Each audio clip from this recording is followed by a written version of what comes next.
Scoot Henderson ou Brandon Miller? Por que nos últimos dias surgiu tanta dúvida entre quem o Hornets ou o Blazers deve escolher? Até pouco tempo atrás parecia unânime, todo mundo ia de Scoot Henderson, mas quem é Brandon Miller para que as pessoas pensem que agora ele é a melhor escolha para quem pensa em um fit com algum PG que já vai carregar a posse de bola, como é o caso do Blazers e do Charlotte? Vamos descobrir agora. Scoot é, como os americanos dizem, um criador de arremesso, ou seja, ele não precisa ficar esperando o passe perfeito para arremessar, pois ele tem a capacidade de driblar, de correr, de arremessar a média distância ou até mesmo infiltrar e finalizar no aro. Ele é um armador de 1,88 m e 89 kg. Ele dribla bem, tem muita explosão, é muito atlético, isso tudo combinado pode produzir um jogador semelhante a Derrick Rose. Calma aí, você falou Derrick Rose? Sim, eu falei que a comparação que a gente vai fazer aqui com ele é com Derrick Rose. Até porque Rose também não arremessava bem para 3 pontos. O foco do seu jogo não era ficar no perímetro, driblando até criar espaço e arremessar para 3. Porém, isso não fazia falta ao jogo dele. No entanto, né, a gente viu ele sendo MVP da temporada, mesmo sem ser um dos melhores arremessadores para 3 pontos. Derrick Rose teve médias de 14 pontos e 4 assistências durante as 40 partidas que disputou um ano antes de chegar à NBA, com aproveitamento de 47%. Para quem tá duvidando, caramba, mas será que é bom uma média de 14 pontos em 40 partidas com este aproveitamento? E é bom sim, a maioria dos jogadores que passa pelo college não consegue ter tanto protagonismo porque tem outros jogadores jovens lá querendo mostrar talento. Então, se você consegue em 40 partidas anotar 14 pontos de média com 47% de aproveitamento, é sim um bom número, e foi o que o Derrick Rose fez quando ele estava no college. No seu último ano no high school, Scoot Henderson estava com a média de 32 pontos e 6 assistências. Ele era classificado como um prospecto 5 estrelas, que é o máximo, e também já estava cotado como top 3 para o draft de 2023, mesmo tanto tempo antes de ele aparecer no college, ou como foi a escolha dele que a gente vai falar mais pra frente, de ir pra D-League. Muito tempo atrás, a gente pode voltar aí na época do LeBron James, o Kobe Bryant, era possível que você fosse direto da escola, do high school, para a NBA, porém, atualmente não é mais possível. A NBA tem uma regra agora que você tem que fazer um ano de college, por exemplo, ou jogando em uma liga profissional, para que você possa então vir para o draft. E nem todo mundo quer ir passar pelo processo tradicional, quer ir para uma faculdade. Alguns jogadores não têm pretensão alguma de se formar e eles optam por outros caminhos, seja ir para uma liga na Austrália, ir para uma liga na Europa, ir para o Brasil, ou ir para a D-League, que é a liga de desenvolvimento da NBA, e todas essas ligas já te pagam, você recebe para jogar nelas. Scoot assinou com o time da D-League aos 17 anos, se tornando o jogador mais jovem a jogar na liga de desenvolvimento da NBA. Seu salário na D-League foi de $500 mil por temporada, e sabemos que nas universidades americanas os atletas não podem ser pagos para jogar. Por falar em dólares, muitos dólares aliás, ele fechou um contrato com a Puma de $1 milhão,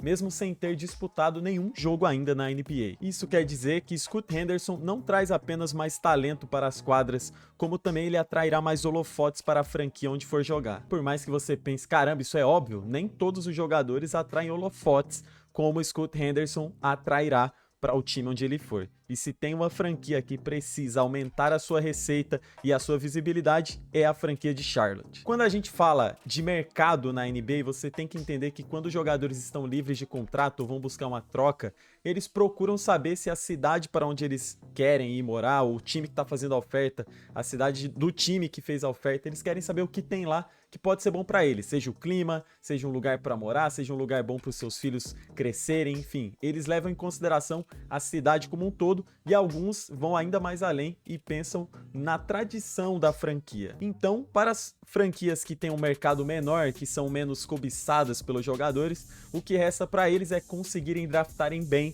para que o time tenha sucesso sem depender de atrair os jogadores por meio de um contrato. Para quem não sabe, os jogadores que chegam por meio do draft, eles assinam por 4 anos se eles forem draftados no começo do primeiro round. Depois eles ainda têm a opção, o time no caso tem a opção de renovar o contrato com esse jogador, mesmo que ele não aceite a proposta do time. Por exemplo, digamos que o LaMelo agora vai para o último ano de contrato dele, aí ele aceita uma proposta do Miami Heat. O Hornets pode igualar a proposta do Heat e o LaMelo é obrigado a jogar pelo Hornets. Isso a NBA criou para proteger essas franquias que não têm tanto poder de atrair o jogador, né? Não são cobiçadas. Então eles precisam de uma segurança para conseguir fazer com que o jogador que eles pegaram no draft não fique só 4 anos e vá embora. Tenha que ficar aí 7, 8 anos no time. E se tem uma franquia, novamente falando, que precisa acertar no draft, é o Charlotte Hornets, porque eles estão presos tanto ao contrato do Terry Rozier, que ganha 20 milhões por 3, 4 temporadas, como o Gordon Hayward, que tá com salário de 27, 28 milhões. E aí você pode estar pensando, caramba, mas o contrato do Hayward acaba nessa temporada. É verdade, porém, nessa temporada também vai ser o último ano de contrato de calouro do LaMelo, o que significa que o Hornets vai ter que fazer uma oferta de 30, 34 milhões pelo LaMelo Ball para ele aceitar e continuar na franquia. Aí você pensa, mas você acabou de falar que mesmo se o Hornets não fizer uma oferta boa e ele aceitar de outro time, o Hornets vai dar match. Exato, mas você acha que o LaMelo não vai receber uma proposta de outro time pagando 25, 30 milhões por ele, sabendo o potencial que ele tem? Vai, né? Então, de todo jeito, o Hornets tem que fazer uma oferta boa. Inclusive, foi o que aconteceu com o Ayton, né? O Suns não queria pagar, o Pacers pagou e o Suns foi lá e igualou a oferta e o Ayton tá no Suns até hoje. Então, por conta dessas questões que eu falei pra vocês, o Hornets precisa acertar no draft, porque por meio do draft você pode extrapolar a folha salarial e acabar pagando mais do que é limitado aos times por conta de ser um jogador que veio do draft. Seria então Scoot Henderson a melhor escolha para o Charlotte Hornets?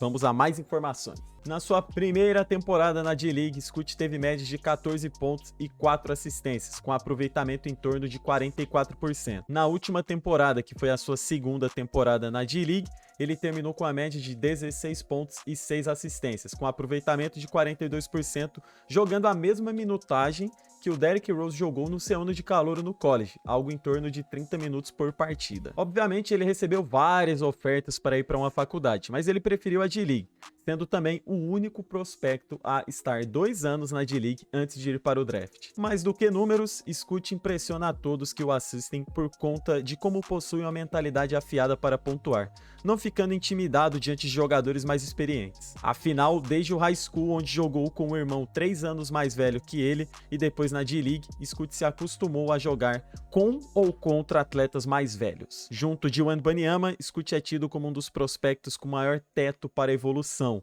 Ele tem potencial para liderar seu time em pontos como Shai Gilgeous-Alexander, como Ja Morant, como o próprio Trae Young, como o próprio LaMelo Ball. Em suas melhores performances na D-League, Scoot fez jogos de 26 e 27 pontos, com aproveitamento de mais de 60%, inclusive para 3 pontos. Ao todo, foram 12 jogos de 20 ou mais pontos e apenas 3 jogos anotando menos de 10 pontos, em um total de 25 partidas disputadas na temporada. Mas eu estou vacinado porque quando tá chegando perto do período do draft, eu não só vejo highlights dos jogadores, eu vejo também o outro lado da moeda e chegou a hora de falar dos pontos negativos na carreira do Scoot Henderson. Durante essas últimas 25 partidas, em 5 ocasiões ele teve aproveitamento de 25% ou menos ao arremessar pelo menos 4 vezes na linha de 3 pontos. E é por isso que seu arremesso do perímetro entra como um dos seus pontos a melhorar, não só no perímetro, como também tomadas de decisões que a gente vai falar aqui. Suas escolhas de arremesso e tomadas de decisões também devem ser trabalhadas, visto que em 10 jogos ele terminou com aproveitamento geral abaixo de 40%, arremessando mais de 3 vezes pelo menos em todas as ocasiões. A parte boa é que não foi relatado nenhum problema físico com o Scoot Henderson, tá? Nessas últimas 2 temporadas não tem nenhum registro de uma lesão séria que afastou ele das quadras. A única vez que ele ficou de fora por 1 mês foi quando ele teve um problema relacionado a uma concussão, que foi uma batida de nariz. Então não tem nada relacionado a joelho, a tornozelo, a quadril, enfim, ele tá saudável, beleza? A favor de Scoot também tem se falado sobre seu profissionalismo, sua conduta, sua maturidade, seu comportamento e sua mentalidade. Em abril deste ano, a ESPN fez uma matéria sobre o jogador e os pais de Scoot também participaram, argumentando sobre sua determinação, seu foco e como o encorajam em tudo isso, apoiando o filho em sua jornada. Scoot tem tudo que precisa para se tornar um talento geracional. Porém, por que ele não é considerado unanimidade na segunda escolha? Por que existe então tanta dúvida sobre ele ser a melhor opção na segunda escolha para o Hornets ou para o Trail Blazers na terceira, caso ele sobre até lá? E é por isso que a gente tem que falar de Brandon Miller, um nome que cresceu demais nessa temporada, jogador de Alabama. Brandon Miller, um ala de 2,6 metros, 20 anos, que explodiu nessa temporada com Alabama. Os mais confiantes têm comparado o atleta com Paul George. Ele pode explorar seus adversários em mismatches, já que deverá ser mais alto que a maioria dos seus marcadores, ou até mesmo jogar em outras posições, caso haja necessidade dentro do time para o qual ele for escolhido. No seu último ano de high school, ele anotou 26 pontos por jogo, além de pegar quase 8 rebotes por partida. Aliás, sua capacidade para jogar defensivamente, como pegando rebotes, interceptando passes, dando tocos, também contribui do outro lado da quadra de maneira que ele se torne o famoso jogador chamado two-way, um cara que é bom tanto no ataque quanto na defesa. Tem o arremesso de 3 pontos, mas não se limita a isso no ataque não. Quando o Brandon Miller foi apontado como provável escolha do Charlotte Hornets, todos argumentavam que o Hornets não precisava de Scoot. Eles não precisavam de outro armador, não precisavam criar uma competição dentro do time entre Scoot Henderson e LaMelo Ball. Segundo quem acredita em Brandon Miller, dizem que ele é o que o Hornets precisa para encaixar no jogo junto do LaMelo Ball. Embora Brandon Miller tenha mostrado sua capacidade para criar suas próprias oportunidades de arremesso, assim como o Paul George faz, ele também pode impactar no ataque sem ter a posse de bola. Isso significa que o LaMelo Ball pode continuar armando o jogo, distribuindo seus passes e sendo criativo.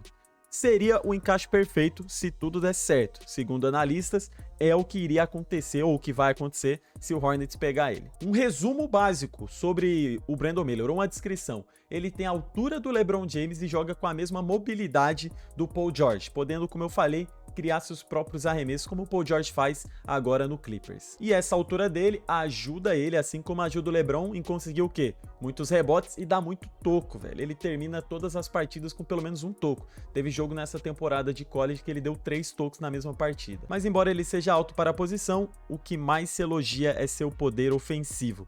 No college, ele teve simplesmente 28 jogos anotando 14 pontos ou mais, que é a média que a gente citou do Scoot Henderson na sua primeira temporada na G-League. Em 9 ocasiões, ele anotou 23 ou mais pontos, e em 4 jogos ele anotou 30 ou mais pontos. Em um jogo específico, ele chegou à marca de 41 pontos. Seu aproveitamento para 3 pontos é um dos destaques, pois todos sabemos o quanto os times procuram bons arremessadores para formar elencos campeões. Foram 17 jogos na última temporada com aproveitamento superior a 40% para 3 pontos, terminando o ano com 38% de aproveitamento geral quando ele arremessa do perímetro. Seu aproveitamento dentro e fora do garrafão superam os números de Paul George, que ele teve quando estava no seu último ano da faculdade. Enquanto Scoot Henderson não conseguiu vencer metade dos jogos disputados na G-League, Brandon Miller terminou simplesmente com 18/2 em uma das conferências mais disputadas do NCAA, que é o basquete universitário americano. A ascensão de Brandon Miller nessa temporada impressiona muito e, mais uma vez, sendo até repetitivo, tê-lo no time pensando no encaixe parece mais acertado para franquias que já possuem um armador que conduza bem o ritmo do time no ataque. Afinal, por que o Hornets ou Blazers iriam escolher outro armador tendo um ala que pode espaçar a quadra, explorar defensores mais baixos e contribuir nos rebotes? Mas assim como a gente falou do outro lado da moeda, pontos a melhorar do Scoot, é hora de falar o que o Brandon Miller não tem ou o que ele precisaria melhorar. Nos últimos 4 jogos da temporada, nos playoffs, no March Madness, Brandon Miller deu a famosa pipocada. Foram 4 jogos com aproveitamento abaixo de 26%. No último jogo que resultou na eliminação do time, Brandon Miller ficou 1/10 para 3 pontos. 2 jogos antes ele tinha terminado 4/14 e 3 jogos atrás ele tinha terminado 2/12. Isso tudo no seu ano agora, fechando o seu ano no college. Então levantou-se um questionamento. Será que ele é bom mesmo ou foi beneficiado por um bom sistema no time de Alabama? Pois mesmo quando fez jogos horríveis, o time conseguiu vencer, provando não depender do talento do jogador unicamente para ter suas vitórias na temporada. Sua habilidade para passe também é muito criticada, ele conseguiu apenas médias de 1 ou 2 assistências por partida nessa temporada no college. Ao todo, na temporada, Brandon Miller teve 11 jogos com 33% ou menos de aproveitamento geral nos seus arremessos, Porém, mesmo assim, nesses 11 jogos que o aproveitamento dele foi tão ridículo, o time só perdeu 3 vezes. Então foram 11 jogos horríveis, porém só 3 derrotas nesses 11 jogos. A parte polêmica de Brandon Miller. No dia 15 de janeiro deste ano, uma jovem foi morta a tiros e Darius Miles,